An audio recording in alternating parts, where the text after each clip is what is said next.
Well, hello there, and this is Tamil. Today I'm going to share my thought process behind making lo-fi art, and I hope you will get inspired, and this will help you to go on and make your own artwork for lo-fi. And you're probably thinking, what is lo-fi? Well, lo-fi is a genre of music. If you really break it down, there are different names for it. There's hip hop, lo-fi chill pop, lo-fi beats, whatever you want to call it. It became popular in about the 90s and it became recognized back then. So strong characteristics for lo-fi is actually low fidelity. That's what the name is coming from, low fidelity sounds and harmonic distortions. And I'm honestly not even sure what that means because I'm not a musician. But basically, the quality is not the greatest, but it's usually done on purpose. Post production people do to make the lo-fi more aesthetically pleasing. It sounds very vintage, and there are many variations to it, and you can find YouTube channels and Spotify playlists that are specifically focused on the lo-fi music. And a lot of times there is no lyrics at all, so watch out for that. There's no words or singing, and that's what makes a good lo-fi music. So this will help us to think about what makes a good lo-fi artwork. And the music brings relaxation and nostalgia, at least to me when I listen to it. And a lot of people use it, including me, for studying or painting or having it as a background noise because it's not really intrusive and it's just there to complement whatever you're doing. It's regardless of what you're doing exactly. So I really encourage you to think about those things when you're creating your artwork. 90s anime and a lot of colors come from that era as well. And honestly, you can use any color you want. It's like lots of variations, but generally speaking, from what I've researched and what I've looking at, there's not a lot of yellows and greens for some reason. So if you want to paint it, you really want to add a lot of purples and blues and reds, cyan and orange, but yellow and green is not very popular color with lo-fi artwork. The reason being for that is a lot of lo-fi art is actually painted during golden hour or sunset or at night, and those usually bring out those colors and not a lot of yellow, which is usually midday, right? And bringing out the nostalgia. So think about maybe film, sepia color, like warm tones and a lot of purples. So things like that will help you decide on what is exactly you going for and what exactly you want to create in your artwork. For the weather, you can think about rain or snow or just like windy. Just think about that small breeze that you get when you get out in the field. You're just right there and you feel all the grass moving and it hits your face, but like very, very gently. And I think that's what really brings out the lo-fi artwork for me, at least when I look at many artworks that I've been looking at for lo-fi art. And just the feeling of nostalgia. So, for example, for the rain, when you're a kid and there's rain, and usually you don't go out outside to play with other kids, and you just kind of sit at home and you stay and you're feeling sleepy and you listen to the sound of rain, and that is exactly what this could be like if you paint it that way.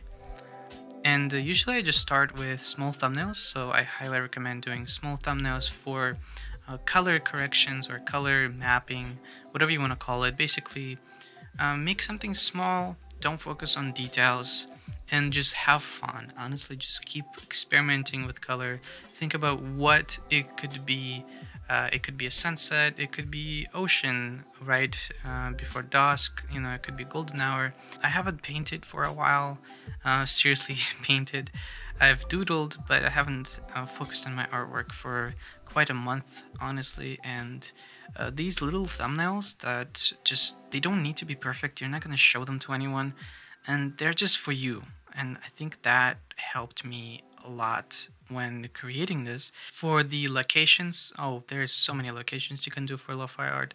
But again, thinking about nostalgia, right? Think about a bus ride that you took to school every day, and you listen to music on your like iPod that is like mini, and you're listening to those headphones, and you're listening to music, and you go into, or for example, for a train, and you're about to go on a road trip with your family. Sometimes it's for example, it's a minivan, and you're going on a road trip, and you stop by for a camp site, and you're about to go somewhere tomorrow, but today is just going to be a relaxing day. Sometimes it's a rooftop.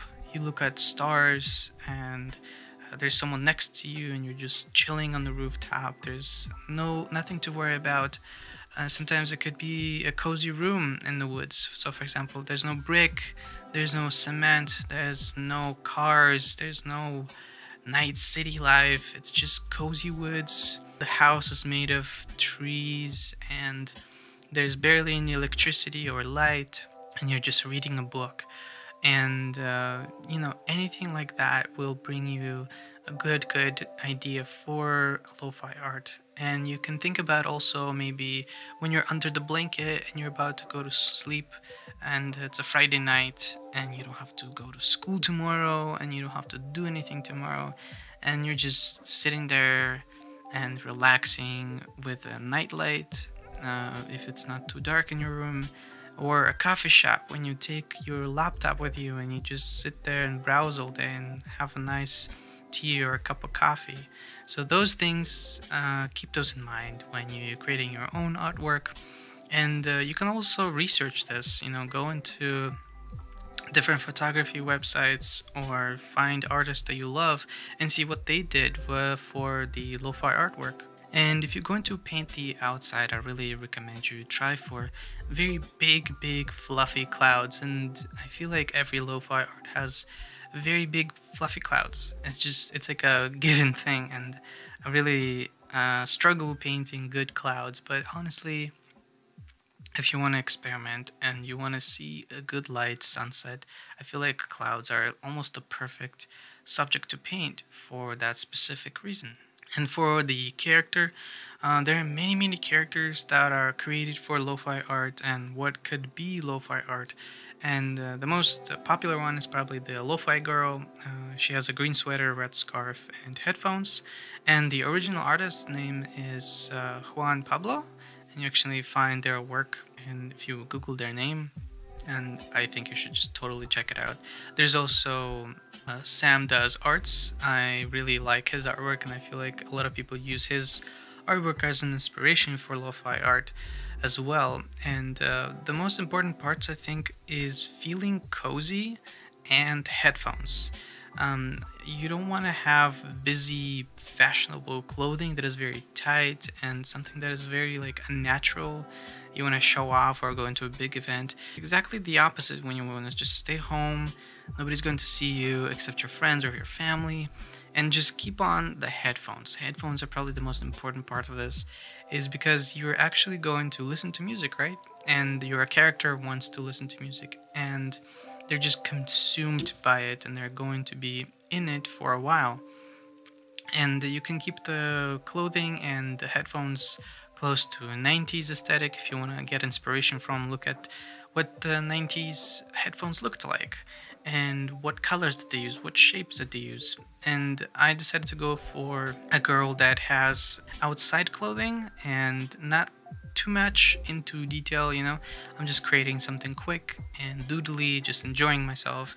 And I feel like the most cool thing about this is you just focus on big colors and big shapes, and you don't have to worry about details, because if you draw the character very small, you're not going to see a lot of details. But because of the colors and what the feel of the character is like, you're going to get what their intentions are, and things like that. So just keep that in mind.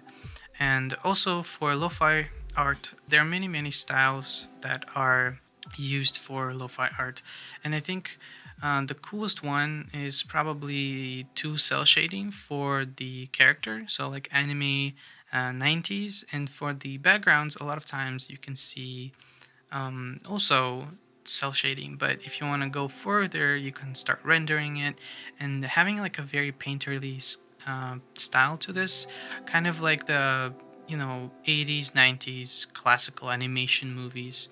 And just think about those and try to replicate it. Think about what colors to use. I would not recommend using too much texture because I feel like back in the day they tried to make everything kind of like smoother and easier to animate for the future. And also for the format of the image, honestly, it could be anything. But 1920 by 1080 is a good start if you want to just create something super small and simple. And if you want to get even more nostalgia feel, you can go for 4:3 format. And 4:3 is used in film before the widescreen what we have right now. 4:3 format was used by television. Think about what kind of shape and what kind of design you want to create for your final artwork, because 4:3 is actually pretty hard to work with in making something dynamic, which is actually what we want. We don't want anything dynamic, we want something more calm and just something super simple. And once I finished my exploration phase, I wrote down what I want from my artwork. Again, nostalgia and calmness.